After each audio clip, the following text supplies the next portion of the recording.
আমার সন্তানের বাবাকে যারা হিপনোটাইজ করেছে তার কি কারিশমা আমি জানি না। শাকিবকে তাবিজ করে যুক্তরাষ্ট্রের সঙ্গী হয়েছেন শবনম বুবলি। কালো জাদুর মাধ্যমে অবহেলাকে ভালোবাসায় রূপান্তর করেছে বুবলি। বুবলিকে নিয়ে শাকিব খান যুক্তরাষ্ট্রে যাওয়ার পরেই অপু বিশ্বাসের এমন একটা মন্তব্য জোরালো ভাবেই আলোচনায় এসেছে। বুবলি যাত্রা করা সপ্তাহখানেক পেরিয়ে গেলেও মুখ খুলতে দেখা যায়নি অপু বিশ্বাসকে। তবে কি আলোচিত এই মন্তব্যের মধ্য দিয়ে প্রতিবাদ করলেন তিনি?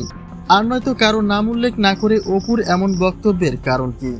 তার কি কারিশমা আমি জানি না, হিপনোটাইজটা কি এটা স্বয়ংত আল্লাহ পাক। বেশ কিছুদিন আগেও শাকিবের দু চোখের কাটা ছিলেন শবনম বুবলি।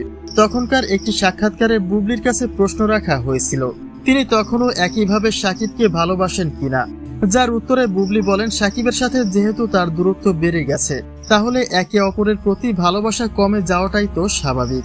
অর্থাৎ তিনি যে শাকিবকে ফিরে পাওয়ার আশা ছেড়ে দিয়েছিলেন তা এক প্রকার নিশ্চিতভাবেই বলা যায়। কিন্তু তারপর কয়েকদিন কাটতে না কাটতেই দাবার গুটি যেন ঘুরে দাঁড়ায় ভিন্ন দিকে। কেননা শাকিব স্বেচ্ছাতেই বুবলিকে তার পাশে ডেকে নিচ্ছেন, এমনকি তারা একসঙ্গে সময়ও পার করছেন। আর তার চেয়েও বড় চমক হচ্ছে তাদের একসঙ্গে যুক্তরাষ্ট্রে ভ্রমণের দিকটি।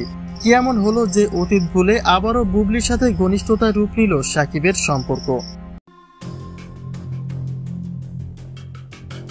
শাকিবের মাঝে এতটা পরিবর্তনের পরেই আলোচনায় আসে অপু বিশ্বাসের পুরনো একটা মন্তব্য। বেশ কিছুদিন আগেই অপু বিশ্বাস বলেছিলেন তার ছেলের বাবাকে হিপনোটাইজ করা হয়েছে। আরও একটি সাক্ষাৎকারে সরাসরি বলেন শাকিবকে কুফরি করা হয়েছে। আর নয়তো শাকিবের মাঝে এতটা পরিবর্তন হবার প্রশ্নই আসে না।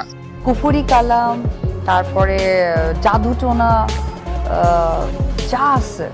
যেহেতু অপু বিশ্বাসের দিক থেকে একমাত্র বুবলিকে শত্রু আকারে দেখা হয় এবং শাকিবকে নিয়ে একমাত্র বুবলির সাথেই তার টানাটানি, তাহলে তার এসব মন্তব্য যে বুবলিকে টার্গেট করেই করা হয়েছে তাতে কোনো সন্দেহ নেই।